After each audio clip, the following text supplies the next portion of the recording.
Tudo bem? Estamos de volta com o programa Pontuando hoje, com um assunto que vai falar da pós-modernidade.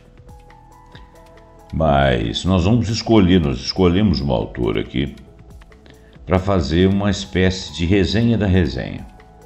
O que eu quero dizer com isso? É que o Bauman tem um título chamado O Mal-Estar da Pós-Modernidade. E esse livro é um livro da década de... Ele foi publicado, acho que a primeira edição dele foi entre 1998 e 2000. E nós já avançamos 25 para mais anos dessa data. Mas é vigente a ideia da cultura da pós-modernidade. Então, existem muitas coisas que, nessa época, o Bauman faleceu, se não me engano, em 2017, com 92 anos, mas ele, através dos livros, vários livros dele que foram publicados, e são muitos livros, ele faz uma forma fasciculada. Alguns livros são várias crônicas que ele faz a respeito de vários assuntos em torno de um tema, como esse, por exemplo, O Mal-Estar da Pós-Modernidade. Ele faz várias crônicas e a respeito do tema pós-modernidade. Bom, e tem um autor aqui, uma moça em 2013, que fez, a Carine Dias Coutinho, que na época era uma mestranda de educação da Universidade do Rio Grande do Sul, e ela fala sobre a publicação da Jorge Zarar Editora, que é do Bauman, que publicou o livro do Bauman, né? E ela faz uma concertação de ideias aqui no entorno do que foi lido do livro. É uma tese dela em cima do livro e que ela aqui chamou de resenha, e que foi visto na Revista Brasileira de Educação como uma resenha. Muito bem. Para quem conhece um pouco do livro e lê a resenha dela, vê que na realidade ela fez reflexões sobre o livro, ela não fez exatamente uma resenha pontuada. Porém, eu vou ler aqui, e ao ler a gente vai descobrir que realmente ela está, em boa parte, resenhando. Muito bem.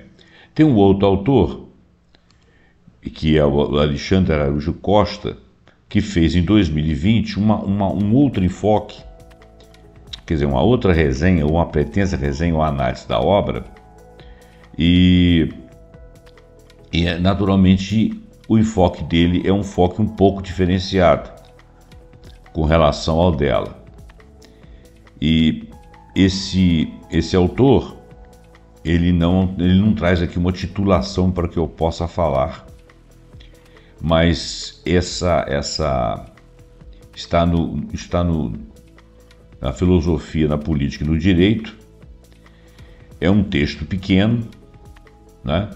E está lotado lá na arcos.org.br, Bauman e o Mal-Estar da Pós-Modernidade. Bom, então esse aí seria o segundo texto. Um terceiro texto seria o texto da Revista de Economia e Tecnologia, em seu volume 9 e número 4, escrita por Igor Zanoni, Constant Carneiro Leão e Demian Castro, uma proposta de análise da pós-modernidade a propósito do mal-estar da pós-modernidade. Quer dizer, seria um outro pensamento, e eu não pretendo lê-los na sua integralidade, ou pelo menos não esse último que eu estou citando. Mas esse último que eu estou citando, ele faz umas reflexões iniciais aqui que eu achei interessante. Muito bem. Então, antes de começar as leituras propriamente dito, eu vou pedir para você deixar o seu like, assinar o canal se você for novo por aqui, apertar o sininho para a gente poder,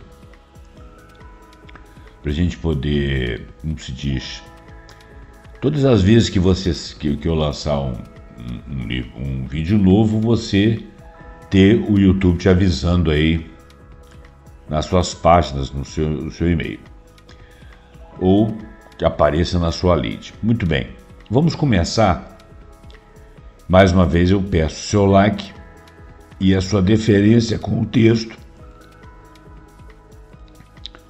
de forma que a gente consiga que ele haja engajamento. Vamos lá. Liberdade, ela começa com essa palavra, a Karine Coutinho Dias, a mestranda da época, né? 2013. Se é possível apontar uma ideia que serve como fio condutor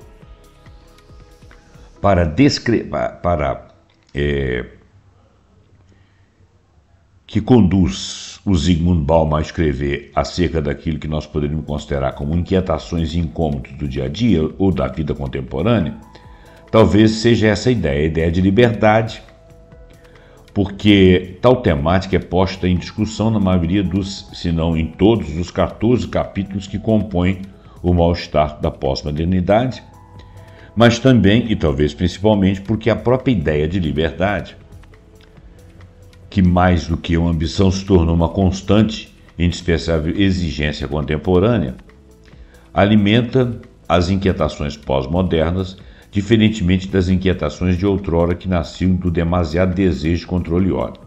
Olha bem, esse movimento aqui do Bauman, ele está mais próximo do controle e da ordem do que nós estamos na atualidade. Hoje em dia, para as últimas gerações, olha bem, já cresceu-se uma geração inteira depois que esse livro foi publicado. Essa geração já é uma geração digital.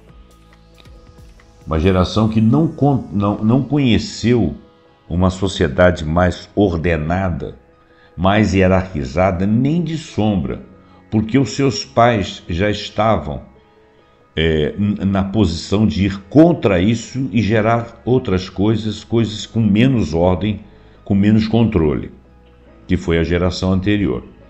Quer dizer, esses aqui seriam os atuais. Esse já seria a transição dos millennials para a geração Z. E os seus pais, na atualidade, os pais da atual geração já estavam vivendo esse desejo de não haver mais controle e ordem. Então, nós estamos falando de uma proximidade daquela geração que ainda não estava lendo esse livro, estava nascendo, mas daquela geração que está sendo pais dessa geração atual, estavam vivendo exatamente essa desregulamentação da pós-modernidade. A pós-modernidade já estava acontecendo, já era objeto de análise, como era do Zygmunt Bauman. Muito bem.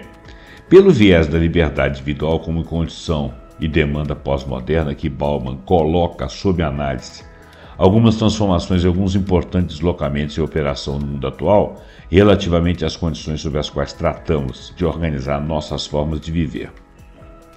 Então, tais deslocamentos vão sendo apontados ao longo do livro no sentido de situar determinadas características próprias do projeto moderno e daquilo que poderíamos chamar de pós-modernidade, não para demarcar limites entre uma época e outra, senão para ir assinalando algumas descontinuidades históricas a partir das quais diferentes meios de governarmos a nós mesmos e também aos outros vão sendo colocados em funcionamento.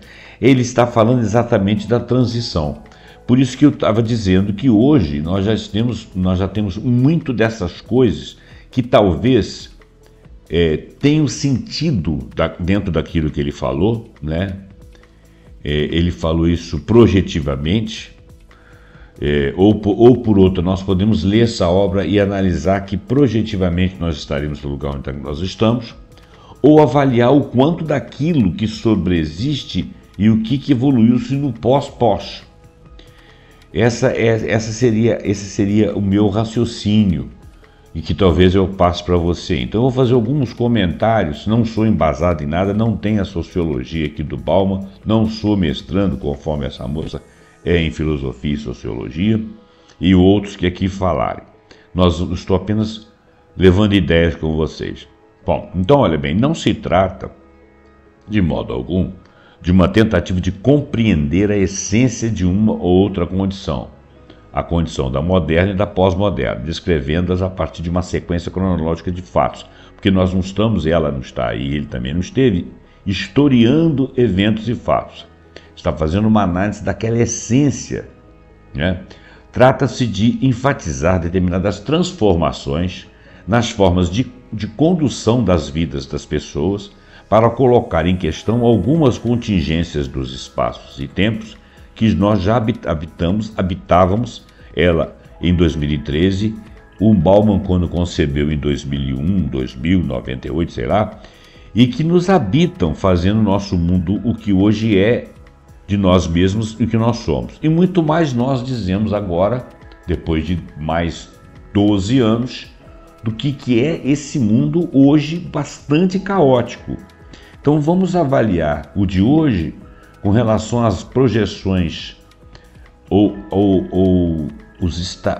as visualizações dos estamentos e das transformações no início do século 2000, em meados da década de 2010, 2013 até 2020, o 2020 que já foi um ano de rupturas, de modificações por causa da pandemia, hoje em 2025, onde nós estamos vendo uma série de acontecimentos assim que estão mudando a face do mundo e que provavelmente vão mudá-lo profundamente. É nesse sentido que vem a análise. Seja a análise, não, eu estou falando de projetos e projeções da vida aqui, como se eles estivessem projetando para o nosso presente. Não. É a nossa ideia de ler e ver aquilo que aconteceu lá, as transformações lá de trás, nesses dois instantes mencionados, no mundo de hoje, as transformações de hoje, o que se consubstanciou, o que se modificou, o que se desordenou mais ainda, se é que nós podemos falar de um pós-pós, né?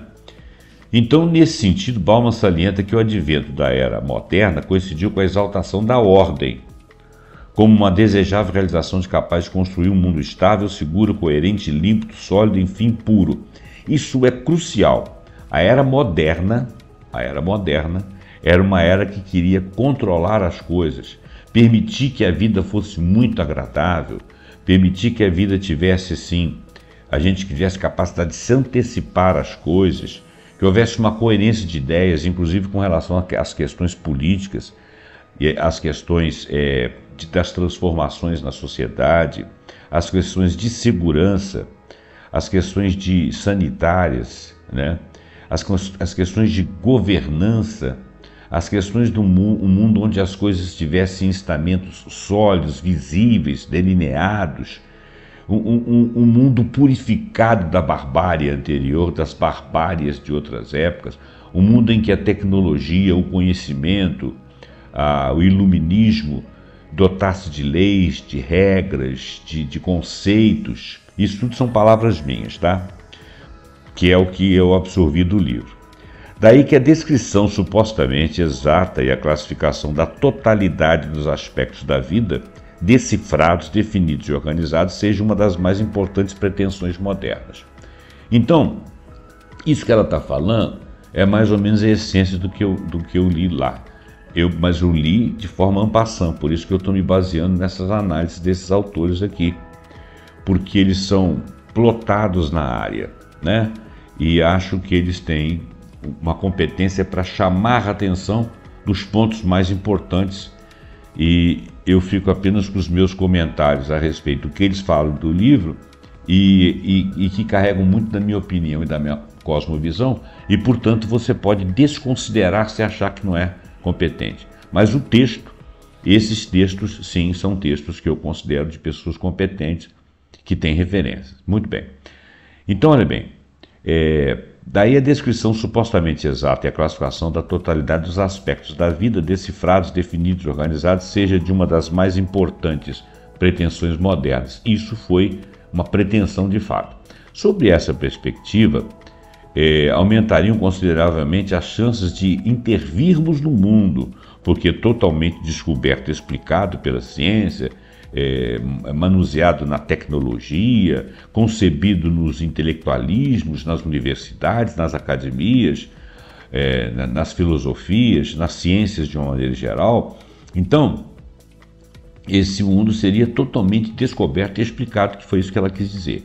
E com isso nós seríamos capazes de modificar o sentido e lhe devolver uma ordem que por excelência seria pura e inquestionável. Essa visão que ela está dando aqui, e que é a visão que ele deu no livro, e que outros autores estão dando também, é que eu queria dizer o seguinte: a pretensão não era uma ordem exatamente inquestionável.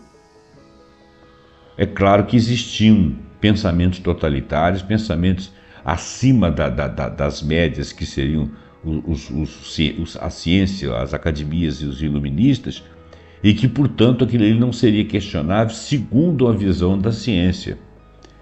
Não necessariamente com uma autoridade por isso mesmo, mas uma autoridade da ciência, da filosofia, dos pensamentos, dos pensadores, daqueles que descortinaram o mundo.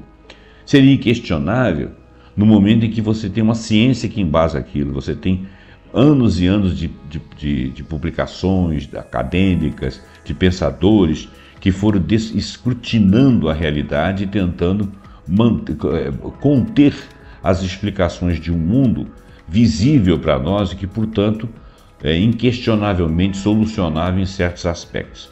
É nesse sentido que tem a inquestionabilidade. Agora, existe também aquele mundo onde a ordem era mantida por senhores, né, e que também não gostavam de ser questionados. Então, existe a ordem pura e simplesmente daqueles que queriam comandar o Estado e as políticas, mas existe a ordem também daqueles que eram os pensadores, os iluminados, os cientistas dentro das academias, os que conseguiam conceber uma forma de ver o mundo, e que também não seria questionada porque seria provada em tese aquelas teorias. Muito bem.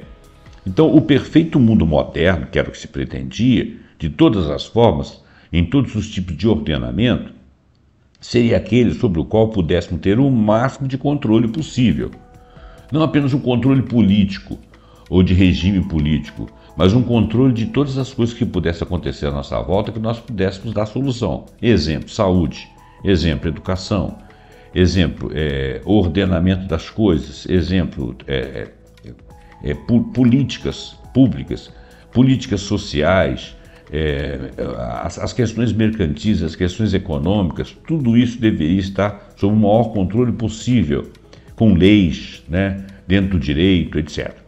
E dessa forma o sucesso, né, das futuras ações, e eu diria também das futuras gerações, devidamente planejado, já que o mundo estava sob uma ordem visível, percebido, escrutinado, levando em conta ações passadas, ou seja, em comparação com tudo que havia acontecido, essas ações elas estariam asseguradas, o mundo estaria numa ordem que assegurasse a sua perfeição, ou o máximo dela. Muito bem, a segurança. É claro que alguém estabelece uma ordem sobre alguns regimes, requisitando segurança. O que se viu como uma das promessas modernas de um mundo melhor, Bauman nos alerta. É exatamente com ela que já não podemos mais contar. Olha que coisa interessante. Projetava-se a segurança e se perdia a segurança. Em vez dela, diz a moça, vivemos com a companhia constante de uma profunda ansiedade que se faz tão mais presente quanto tão mais as tentativas de uma segura apreensão do real se intensificam. Eu reputo que esse texto, embora ele fale de coisas concretas, ele fale de um mal-estar, mas o mal-estar é uma forma subjetiva, né, das sociedades, de nós todos individualmente, e dentro dessa subjetividade estão alguns fatos que são realçados e visíveis por nós, que demonstram o contrário da segurança que nós queremos, né? E diz o Bauman que nós estamos cada vez mais inseguros ao tentarmos estabelecer a segurança que veio sendo planejada na modernidade. Então, ao invés dessa segurança, nós vivemos companhia constante de uma profunda ansiedade, que faz mais presente quanto mais as tentativas de uma segura apreensão do real se intensificam. Disso resulta que as nítidas divisões, inflexibilidade, rigidez disciplinada, a solidez da estrutura da ordem moderna, em que as ações humanas podiam encontrar certezas e portos seguros, deslocam-se para a pós-moderna sensação flutuante de ser. que é o que nós estávamos vivendo e muito mais agora, eu acho que dá para perceber.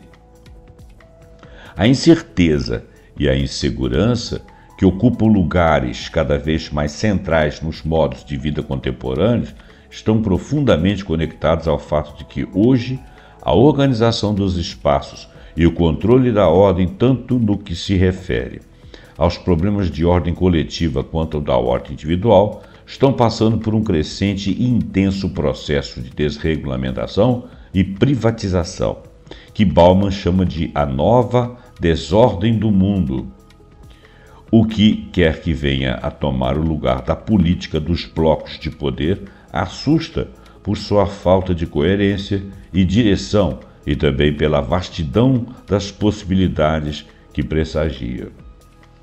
Então, o autor enfatiza que a maioria das transformações da organização da vida atual, o que se vê é um crescente engrandecimento das forças de mercado.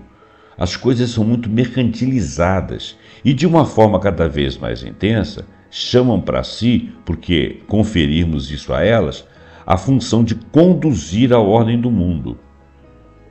Interessante que nós transitamos no mundo como consumidores de um mercado, mas esse mercado ele se distribui em muitas coisas objetivas e subjetivas também. Eu diria que existe, inclusive, atualmente, principalmente, um mercado de ideias, inclusive de fatos que não são reais, que incensam ao nosso, que conduzem os nossos pensamentos a ideias que não são reais, ou ideias que partem de objetos, de fatos não reais, que seriam as fake news, e que constroem um modelo de pensamento e um modelo de sociedade baseado em fatos que seria propriamente uma areia movediça, que são pautas de toda a natureza. Isso está acontecendo e a origem foi aí. Mas não existia naquela época uma facilidade de ideia, de trânsito de ideias, como muito mais fácil é hoje em dia. Muito bem. Eis o paradoxo, a partir do qual o autor trabalha com o que o título do livro nos sugere: ordem da ideia de uma certa fixidez, de uma disposição das coisas, cada uma em seus devidos lugares, e em nenhum outro mais um arranjo disciplinar, rígido, que visa o bom funcionamento das coisas, segundo certas relações. O que acontece, no entanto, no caso das forças de mercado, é que elas estão sempre em movimento. E isso significa não fazer parte de nenhum lugar específico. Em função da sua mobilidade, novos pontos de convergência vão aparecer a todo momento e assim como também são facilmente descartados. Gente, isso é uma coisa tão factual. A fixidez fluiu. Você não consegue mais pontos fixos porque as coisas ganham mobilidade, inclusive mobilidade de ideias, de formatos, de costumes, de modos, de operações. Vamos lá. Não é de se estranhar que, como as formas de ordenação mudam muito depressa, a segurança que supostamente se tem diante dos acontecimentos regulares, precisos e estáveis, fica completamente extinta. Nós vivemos isso hoje, certamente enfraquecida exatamente porque as forças do mercado dificilmente mantêm regularidade e porque trabalham com a escassez cada vez maior de regulamentos normativos. Hoje, então, você tem muito pouca regulamentação. Hoje vale tudo. Você vê empresas agindo com uma disfarçatez que você pensa que era coisa de grupos, de loucos, de desgarrados, de criminosos até. Bom, disso resulta que, ao administrar a ordem, as forças de mercado e a incomparável liberdade dada ao capital acabam por gerar inúmeras desordens responsáveis pela contínua sensação contemporânea de incerteza e desconfiança. Alguns dos muitos mal-estares modernos. Seria isso aí. Talvez um dos motivos que movem a escolher tal obra para sobre ela redigir uma resenha seja o fato de as análises de Bauman servirem a ela, Karine, de inspiração em estudos que venho realizando no curso do mestrado que ela estava fazendo. Sou obrigado a confessar a enorme admiração que sinto pelas colocações do autor acerca das mudanças pelas quais o nosso complexo mundo vem passando, e em especial pela forma como ele apresenta. Mas um outro motivo também se faz preferencialmente a inclusão ou observação desse livro. Eu considero diz que considera imprescindível divulgar uma obra que, apesar de não tratar especificamente de um campo educacional, que é o campo dela, em muito contribui para que possamos entender, sobre outra perspectiva, a chamada crise pela qual a educação e a escola, considerada como local legítimo de saber, vem passando. Olha bem, ela estava falando isso há 12 anos atrás. Hoje nós temos um movimento de dispersão das escolas, com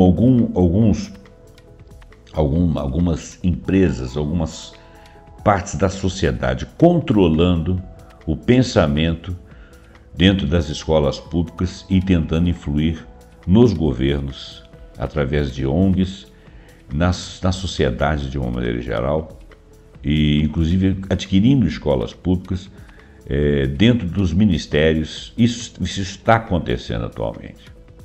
Se estava desregulamentando e naquela época estava passando por essa crise, hoje ela está consubstanciada com uma crise generalizada que tem cara de um ordenamento progressista e empreendedor, o que não é absolutamente verdade, porque pertence a grupos. São grupos que estão instruindo toda a política dos governos, inclusive aqui no Brasil e principalmente.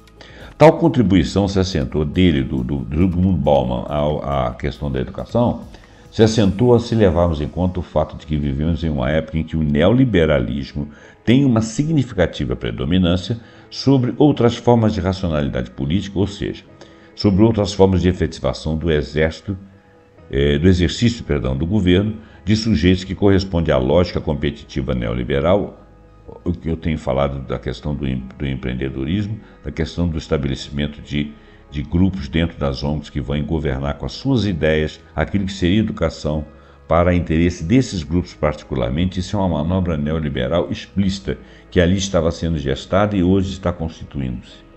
Ao mesmo tempo em que indivíduos cada vez mais neoliberalizados acabam por produzir saberes e práticas que também correspondem a essa mesma lógica, que é uma lógica de poder desses grupos, segundo o interesse desses grupos. Se digo que tal obra nos possibilita entender essa crise educacional do nosso tempo, diz a autora, sobre outra perspectiva, é que precisamente porque temos uma como emancipação, liberdade, autonomia, entre outros, esses temas são tematizados por Bauman de uma forma um tanto diferente daquela utilizada por muitos discursos educacionais que, inclusive, não são verdadeiros, né? Nesse sentido, o autor salienta que, dada a dimensão prioritária que a competição do mercado assume na sociedade contemporânea, vide as instruções atuais dos grupos que dominam a educação, inclusive dentro de governos, né? Então, a questão da liberdade individual de escolha ganha também proporções quase limitadas nesse jogo incerto. Um jogo aventureiro e cada vez mais desigual se tornou, então, na vida cotidiana. Nesse jogo, quanto maior for nossa possibilidade de flexibilidade da ação, enquanto seres livres para escolher diante de uma variedade de opções e de caminhos que nos é apresentada, maiores também serão as chances de a liberdade do capital, a custo de todas as outras liberdades que são nossas, seguir desenfreadamente crescendo. E essa é a motivação deles. Por isso que, de repente, você acaba com o estado de bem-estar social e começa a investir em armas. Porque esse capital tem sempre que crescer. Então, em todas as instâncias em que ele consegue manipular, ele pensa exclusivamente na multiplicação e acumulação desse capital. Esse é um modelo neoliberal levado a consequências muito maiores. Se isso estava acontecendo há 25 anos atrás, se isso estava acontecendo há 12 anos atrás, isso está perfeitamente acontecendo no mundo moderno. Então era um crescendo.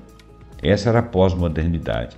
Era um balanço, um tabuleiro para que a todas as ordens viessem no chão e ficasse a favor daqueles que fossem estabelecer as novas ordens, que mudam a cada movimento do capital. Isso são palavras minhas, tá? Muito bem, então o mal-estar da pós-modernidade que eu destaco como particularmente interessante na discussão são travados então no campo educacional. Algumas análises têm continuamente advogado em favor da liberdade contra as ideias de sermos governados por uma busca incessante de capital, pelo consumo desenfreado, pelos meios de comunicação social e determinadas instâncias culturais que fazem circular a ideia da supremacia da lógica do mercado ou por qualquer outra forma de governo que supostamente o impediria de despertar uma consciência crítica capaz de nos guiar a uma vida livre de todo tipo de dominação. Então, algumas análises têm chamado a atenção disso. Nesse sentido, tais análises caracterizam por defender a proposição e consecução de determinados objetivos educacionais, que primam pela formação de sujeitos livres, autônomos e responsáveis como algo indispensável e urgente ao processo de transformação social, em busca de melhoria de condições de vida de toda a sociedade. Não está em discussão aqui se tais intenções são ou não realmente boas. José Roberto, creio que, na melhor das intenções, nós queremos realmente uma sociedade crítica, com a sua governança em suas mãos. Mas ela está discutindo aqui se alguns autores que fazem propostas com essas palavras, se eles estão ensejando isso ou se eles estão com outras ideias que, por mais bem intencionadas que sejam, não dariam certo. Mas ela quer dizer o seguinte: certamente não terão o efeito esperado na medida em que tais análises não levam em conta, em vez de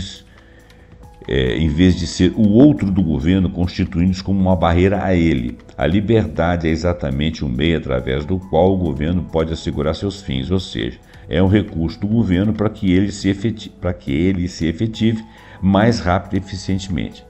Se, noutras perspectivas, a liberdade é apontada como elemento essencial para que a sociedade se faça mais justa e igualitária, embora tais termos sejam subjetivos e discutíveis, a perspectiva a partir da qual Bauman trabalha põe em discussão a ideia de que, em nossa época contemporânea, a liberdade não tem feito outra coisa melhor que sobrepor camadas sociais. A liberdade de escolha, eu lhe digo, é de longe na sociedade pós-moderna o mais essencial dos fatores de estratificação. Quanto mais liberdade de escolha se tem, mais alta a posição alcançada na hierarquia social pós-moderna. Bom, isso foi assim e continua sendo assim. Mas 12 anos depois, eu posso dizer ao autor aqui que a liberdade de escolha hoje está condicionada a uma ideia introjetada em que você pensa estar escolhendo, mas estão escolhendo por você. E essa pretensa estratificação não é estratificação na realidade. São posturas e posições narcísicas que as pessoas têm que dão a elas a sensação de que elas estão em estratos melhores. Isso são palavras minhas. É a partir desta e de algumas outras ideias igualmente muito interessantes que Bauman põe em discussão, preferencialmente nos 6 primeiros capítulos do livro, aquilo que ele chama de estranhos, destacando que são os estranhos modernos e que são os estranhos pós-modernos, como chamam os estranhos, e sob que formas cada sociedade não apenas os cria, como também luta contra eles. Ao fazer isso, o autor também trabalha com as dimensões da incerteza pós-moderna, algumas delas comentadas anteriormente na resenha, passando por questões de identidade, diversidade, pobreza, justiça, entre outros. Diferentes objetos vão sendo tematizados ao longo do livro, seguindo a maneira envolvente e criativa que o autor nos apresenta suas ideias. Em 2 capítulos 7 e 8, Bauman tece comentários extremamente interessantes acerca do significado conferido à arte pós-moderna em relação com a do modernismo, tomando-a como um movimento artístico de vanguarda, mas de inspiração em ideias ainda modernas. Então, o nosso movimento pós-moderno ainda tem características modernas. Na arte, temas como a verdade, ficção e a incerteza povoam o capítulo número 9, fazendo dele, ao ver da autora, um dos que mais podem interessar no campo educacional, não apenas porque trabalha com as noções de verdade, razão, ciência, história e diferença, mas também porque, ao fazer isso, passa por questões referentes ao papel conferido ao filósofo e à tarefa assumida pela filosofia moderna. Bom, aí ela já está realmente se atendo à resenha do livro. Nos outros capítulos, Bauman discute respectivamente o conceito de cultura, enfatizando crises de paradigmas, pela qual o discurso cultural está passando, isso é verdade. Redistribuição pós-moderna do sexo, também é verdade. Revisitando a história da sexualidade de Foucault, na qual aponta 3 desvios fundamentais envolvidos com a revolução educacional e trabalha com a questão da infância, dos sentidos conferidos à sua sexualidade, no que se refere à organização e remodelação do espaço e das relações sociais. Muito bem. Então, agora, eu não vou persistir no texto, porque agora ela está dissertando sobre os conteúdos dos capítulos e não vai fazer a discussão desses conteúdos. Eu vou passar aqui para o outro texto, que faz uma análise mais breve, que é do Alexandre Araújo. E o Alexandre Araújo ele faz também uma análise da personalidade, do estilo do nosso amigo Bauman, e faz uma resenha um pouco mais en passant, mais das ideias. Vamos ver. Eu também não vou lê-lo totalmente, vou excetuar algumas partes. O polonês Zygmunt Bauman, que nasceu em 1925 e morreu em 2017, infelizmente, foi o filósofo e sociólogo que se tornou famoso pelas suas análises da sociedade do fim do século XX, que ele classificou como uma sociedade em fase líquida de modernidade. Seus livros escritos no século XXI, já escritos no século XXI, se concentram nessa metáfora, que aponta para a insegurança que afeta todas as pessoas na contemporaneidade. Então ele tem aqui Liquid Love, Liquid Life, Liquid Times, Living in Liquid Modern World, que são os livros aí que diz assim, amor líquido, vida líquida, tempos líquidos, vivendo na modernidade, no mundo moderno líquido. São livros, eu estou traduzindo aqui as palavras, né? Então, sugerimos iniciar a busca, melhor, a leitura de Bauman por um livro publicado em 1997, no qual ele dialoga com uma outra obra, a clássica de Freud, que é O Mau Estado da Civilização, que é esse que ele vai resenhar. Então, ele diz o seguinte: em 1930 foi publicado em Viena um livro chamado inicialmente Das Unglück in der Kultur, que é a infelicidade da cultura de Freud, e depois rebatizado com o nome de As Unbehagen in der Kultur, que é o mal-estar da cultura. O autor era Sigmund Freud. Desculpa. Quase simultaneamente foi publicada a tradução inglesa, para a qual Freud sugeriu o título Man's Discomfort in Civilization, que é o mal-estar do homem na civilização. Como nos informa o editor inglês de Freud, James Strachey, a tradutora inglesa do livro, Joan Livière, parece um nome mais francês do que inglês, né?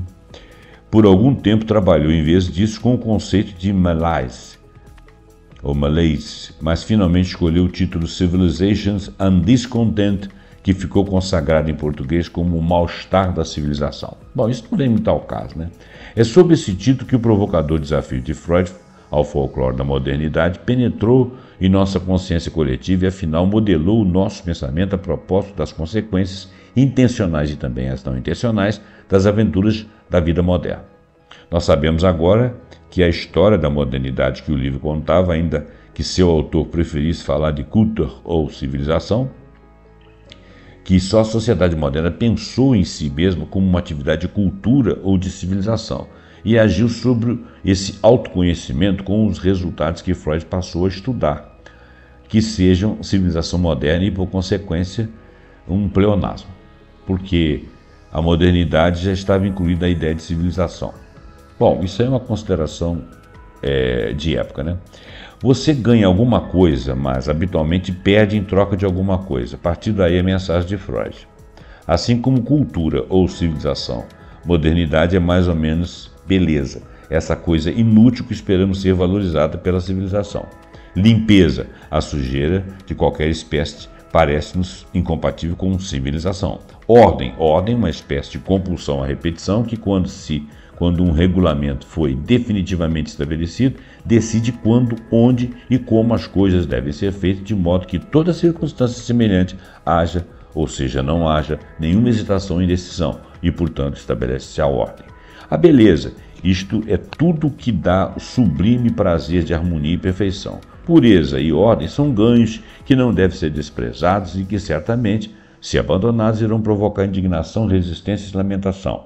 Quer dizer, essa é uma visão da subjetividade da ordem, né, caracterizada aí como forma, como pureza, todas elas subjetivas, mas com uma necessidade de se estabelecer como se fossem coisas líquidas e certas e práticas. Mas também deve ser obtido sem o pagamento de um alto preço. Nada predispõe naturalmente os seres humanos a procurar ou preservar a beleza, conservar-se limpo e observar a rotina chamada ordem. Nada nos predispõe, naturalmente. Ele está dizendo aqui que a análise nos diz que a modernidade trouxe que essa naturalidade fosse implantada no formato de ordem para se estabelecer dessa forma.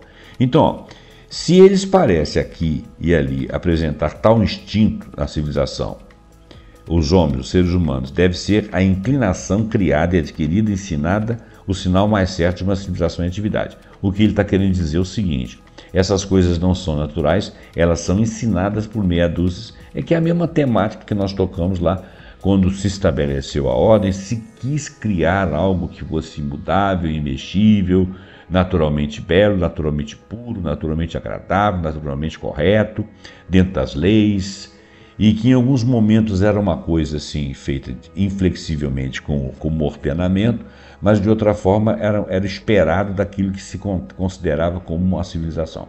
Mas por quê? Porque a sociedade, a civilização, tinha um mal-estar. Os seres humanos precisavam ser obrigados a respeitar e apreciar a harmonia, a limpeza e a ordem.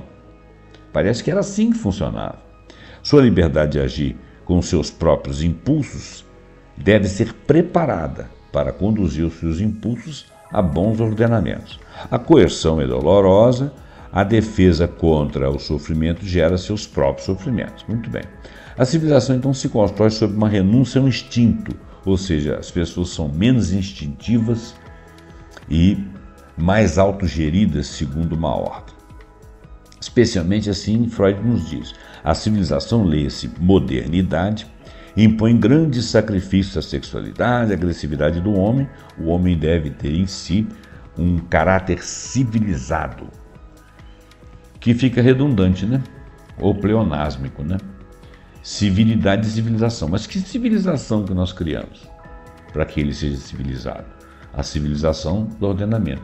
Então só existe uma forma de ver civilização, só se cria civilização de uma forma. Por isso que quando as sociedades mais ricas, as sociedades poderosas partiram para as suas futuras colônias, eles pretendiam estabelecer a sua ordem, a sua civilização. E aquela civilização que lá existia não era considerada por eles como normais ou como civilizadas, né? Ou seja, eram considerados selvagens, não civilizados. Olha que coisa interessante. Bom, depois dessa digressão vamos continuar. A civilização, então, entre aspas, se constrói quando há renúncia no instinto. Especialmente assim Freud nos diz, a civilização, leia-se modernidade, impõe grande sacrifício à sexualidade, à agressividade do homem. O anseio de liberdade, portanto, é dirigido contra formas e exigências particulares da civilização ou contra a civilização como um todo. E não pode ser de outra maneira. Os prazeres da vida civilizada, e Freud insiste nisso, vêm num pacote fechado, com sofrimentos, satisfação com o mal-estar, a submissão com a rebelião. Lendo de novo. Os prazeres da vida civilizada, e Freud insiste nisso, vêm num pacote fechado, com os sofrimentos, a satisfação com o mal-estar, a submissão com a rebelião. A civilização, a ordem imposta a uma humanidade naturalmente desordenada, é um compromisso, uma troca continuamente reclamada e para sempre instigada a se renegociar. O princípio do prazer está aí reduzido à medida do princípio de realidade e as normas compreendem essa realidade, que é essa medida realista. O homem civilizado trocou um quinhão de suas possibilidades de felicidade por um quinhão de segurança. Olha que coisa interessante. Aí entra a ordem. Por mais justificadas e realistas que possam ser as nossas tentativas de superar defeitos específicos das soluções de hoje, talvez possamos também familiarizar-nos com a ideia de que há dificuldades inerentes à natureza da civilização que não se submeterão a qualquer tentativa de reforma. Então, dessa forma, que era o orgulho da modernidade, a pedra angular de todas as suas outras realizações, quer se apresentando sobre a mesma rubrica de ordem, quer se escondendo sob os codinomes de beleza e limpeza, Freud falou em termos de compulsão, regulação, supressão ou renúncia forçada. Esses mal-estares, então, quem era o mal-estar da civilização? A compulsão, a regulação, a supressão, a renúncia forçada. Esses mal-estares, que eram a marca registrada da modernidade, resultaram num excesso de ordem e sua inseparável companheira, a escassez de liberdade.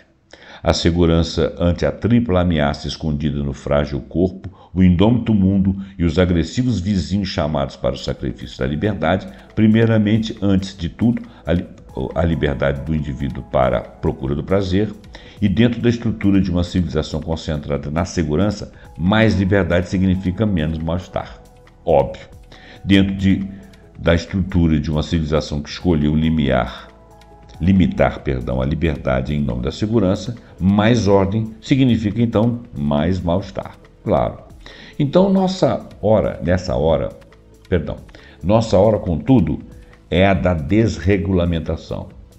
Então, nós estamos entendendo que o mal-estar da ordem em prol da segurança de um mundo estabelecido, culturalmente estabelecido, civilizado, entre aspas, com todos os reclames e as coisas que dissemos nesse tópico, nessa leitura e na leitura anterior, né? O princípio da realidade hoje tem de defender-se no Tribunal da Justiça, onde o princípio de prazer é o juiz que está presidindo. E nós partimos para a desregulamentação. A ideia de que há dificuldades inerentes à natureza da civilização que não se submeterão a qualquer tentativa de reforma parece ter perdido sua prístina obviedade. A compulsão e a renúncia forçada, em vez de exasperante necessidade, converteram-se numa injustificada investida desfechada contra a liberdade individual. Então, passados 65 anos do mal-estar da civilização, foi escrito e publicado: a liberdade individual reina soberana, é o valor pelo qual todos os outros valores vieram a ser avaliados e a referência pela qual a sabedoria acerca de todas as normas e resoluções supra-individuais devem ser medidas. Então, isso significa, porém, que os ideais de beleza, pureza, ordem que conduziriam homens e mulheres em sua viagem de descoberta moderna tenham sido abandonados.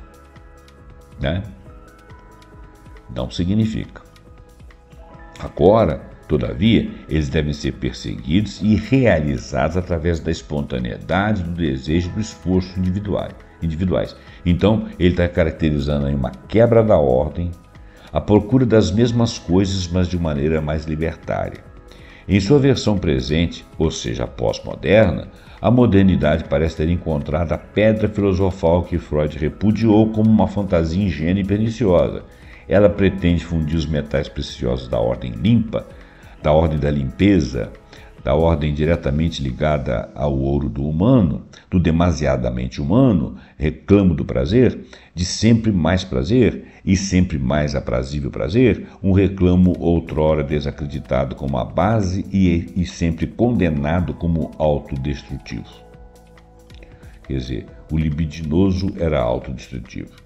Como se incólume, talvez mesmo fortalecido por 2 séculos de concentrados esforços para conservá-la na luva de ferro das normas e regulamentados e ditados pela razão, a tal mão invisível recobrou a verdade e está mais prestigiada. A liberdade individual, outrora uma responsabilidade e talvez até o problema para todos os edificadores da ordem, tornou-se o maior dos predicados recursos na perpétua autocriação do universo humano. Bom, você ganha alguma coisa e em troca perde outra coisa. Era a ideia do Freud. A antiga norma mantém hoje tão verdadeira quanto era. Só que os ganhos e as perdas mudaram de lugar. Os homens e as mulheres pós-modernos trocaram um quinhão de suas possibilidades de segurança por um quinhão de felicidade. Pretensamente seria isso. O mal-estar da modernidade provinha de uma espécie de segurança que tolerava uma liberdade pequena demais na busca da felicidade individual. Os mal-estares da pós-modernidade, no entanto, provêm de uma espécie de liberdade de procura do prazer que tolera uma segurança individual pequena demais. Então, quando você tinha lá muita segurança, pouca felicidade, trocou-se por muita felicidade e pouca segurança. Será que é exatamente isso? Ora, qualquer valor só é um valor, como diria George Simmel, graças à perda de outros valores que se tem de sofrer a fim de obtê-lo. Você ganha uma coisa e perde outra. Será que é sempre assim? Entretanto, você precisa de mais daquilo que falta, né? Os esplendores da liberdade estão em seu ponto mais brilhante quando a liberdade é sacrificada no altar da segurança.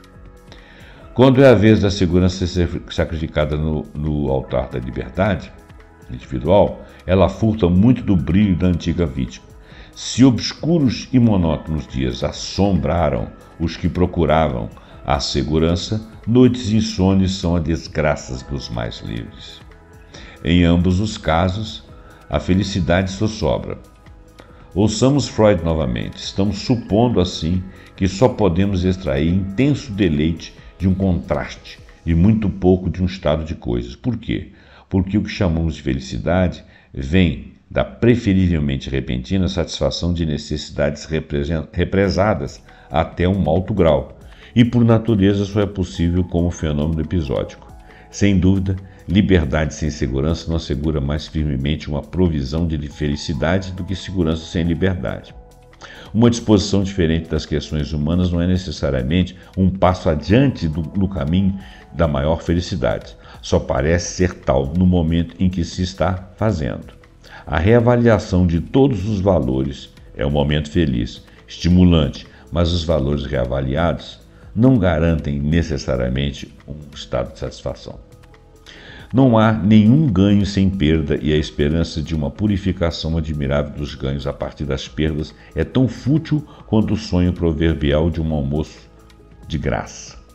Mas os ganhos e as perdas próprios a qualquer disposição da coabitação humana precisam ser cuidadosamente levados em conta, de modo que o equilíbrio entre os dois passa a ser procurado, mesmo se, ou antes até porque, a sobriedade e a sabedoria duramente conquistados nos impede aos homens, e nós, e também às mulheres, aos homens e mulheres pós-modernos, no entanto, de nos entregar a uma fantasia de um balanço financeiro que tem apenas colunas de créditos, porque vão haver débitos também. Muito bem, então, essa avaliação aqui, ela é uma avaliação com relação ao mal-estar.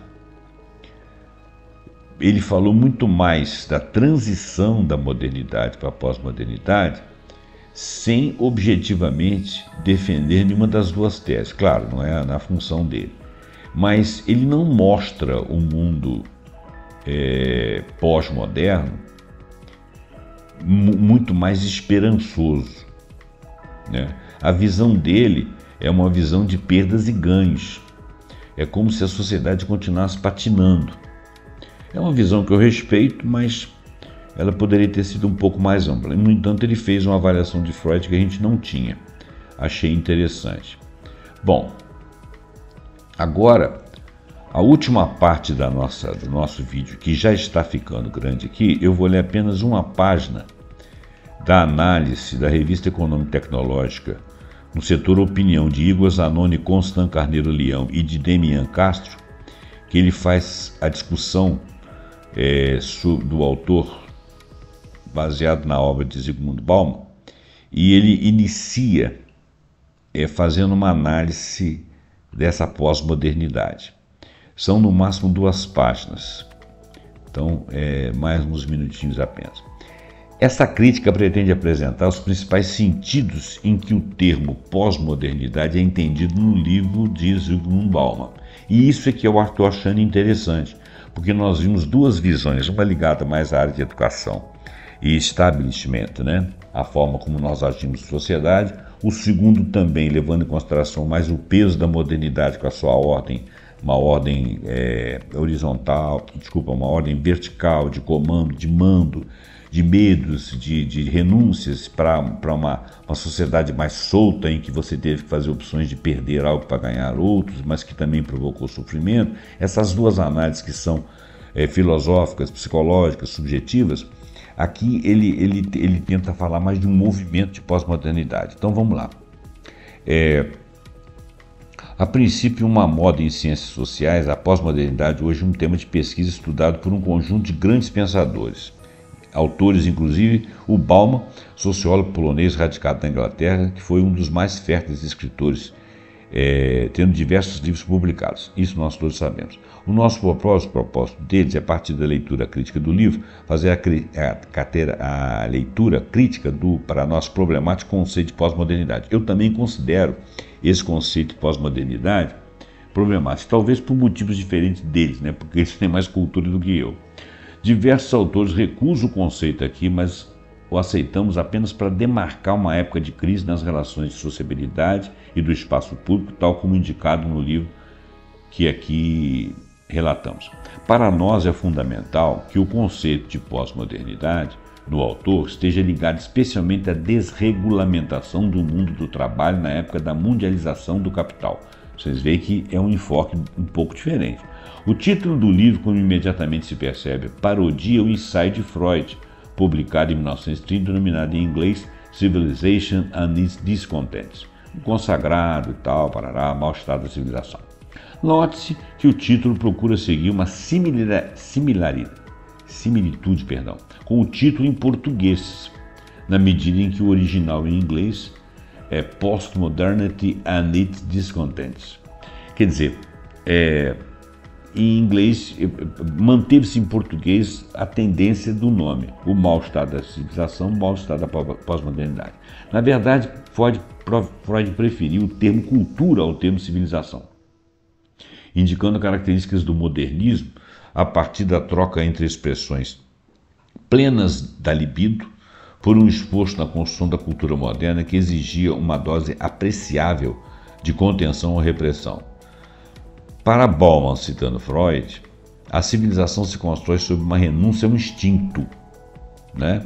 E impõe grandes sacrifícios à sexualidade e à agressividade do homem. O anseio de liberdade, portanto, é dirigido contra formas e exigências particulares da civilização ou contra a civilização como um todo. Olha bem, realmente nós poderíamos trocar a palavra civilização por cultura, né? Grandes sacrifícios à sexualidade e à agressividade humana, os anseios da liberdade, portanto, é dirigido contra as formas e exigências particulares da cultura vigente ou contra a cultura como um todo. Eu troquei a palavra civilização por cultura e realmente fica um pouco mais inteligível.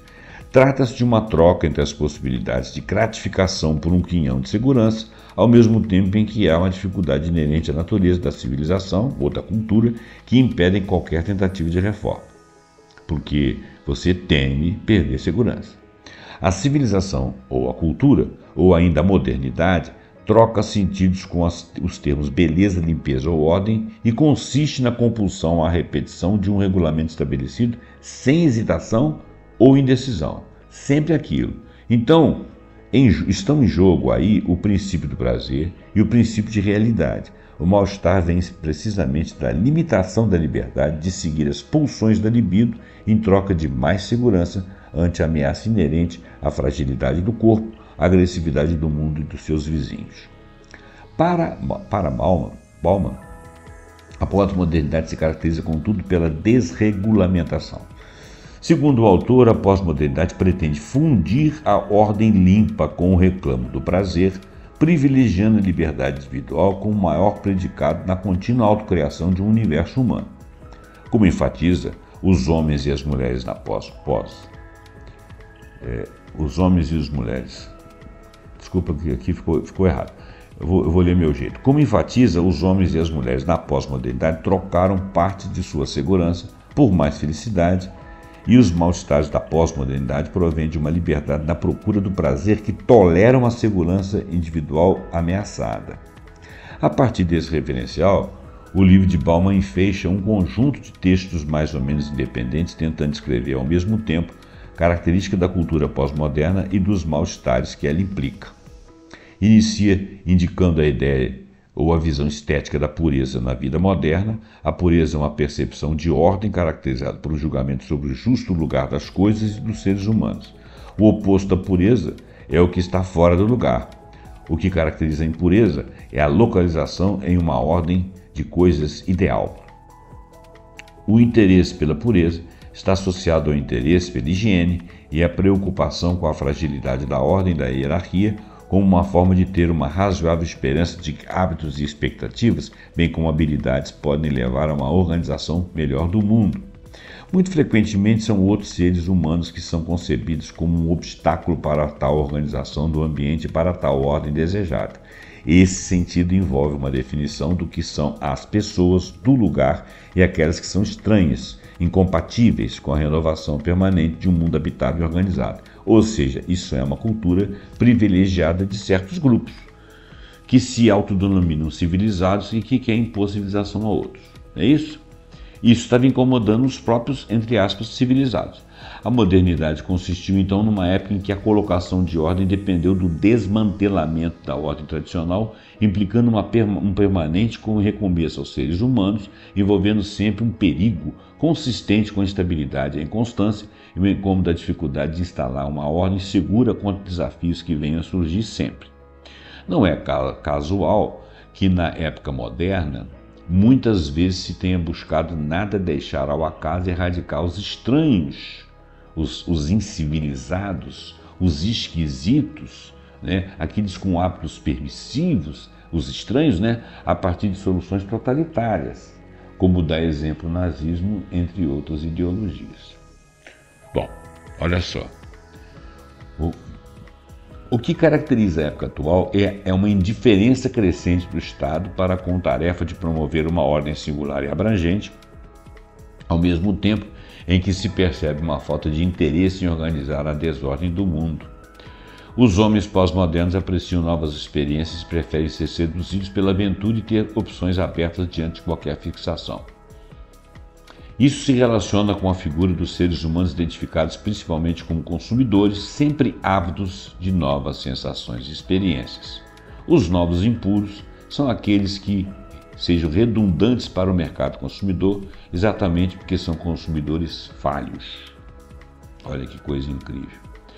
Ao nosso ver, as colocações de Bauman dão conta de um mundo crescentemente mercantilizado, no qual a produção da vida material foge das mãos dos seres humanos comuns, diante da concentração da produção nas grandes empresas e do desemprego estrutural que marca a nossa época, bem como a desigualdade na renda que impede a fixação da maioria dos seres humanos e padrões de consumo identificadores de um status nobilitante.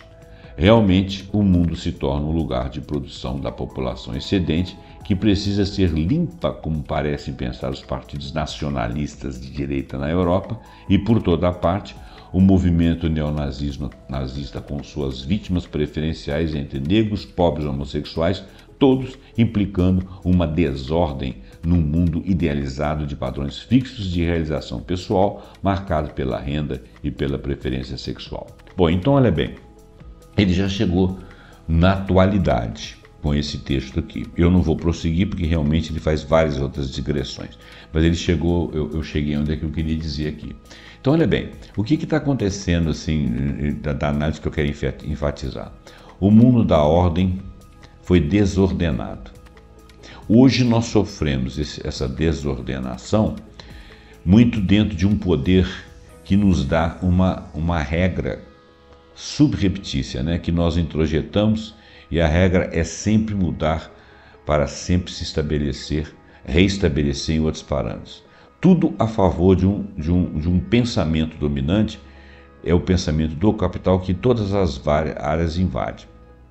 A pós-modernidade tornou tudo líquido para que tudo fosse muito fácil de manipular, e você introjeta os métodos, passa a ser escravo de si mesmo na execução dessas pretensas ordens que mudam todos os dias, e você está em contínua liberdade, quer dizer, uma autoliberdade, mas escravo de um status quo. Esse desordenamento dessa ordem anterior veio causando um caos muito grande e competição entre muitas pessoas. Nas sociedades que estavam situadas na modernidade dentro de uma certa estrutura, isso começou a trazer problemas. A sensação de insegurança em função dessa tal liberdade introjetada. Muitos estão fazendo o que você está fazendo. Muitos querem os lugares que você tem, mas são aqueles estranhos. Esses estranhos estão cada vez menos sendo tolerados. Como a vida está muito difícil e a luta para chegar até lá e vencer o dia de hoje, chegar numa manhã, em toda a sociedade, pelo menos a ocidental, está muito grande, os estranhos estarão sendo expurgados.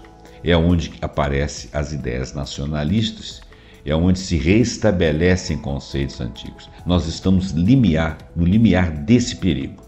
Bom, eu vou terminar o vídeo aqui agora, porque eu cheguei ao final do que eu queria. O pensamento fica em aberto. Eu espero que você tenha gostado desse vídeo.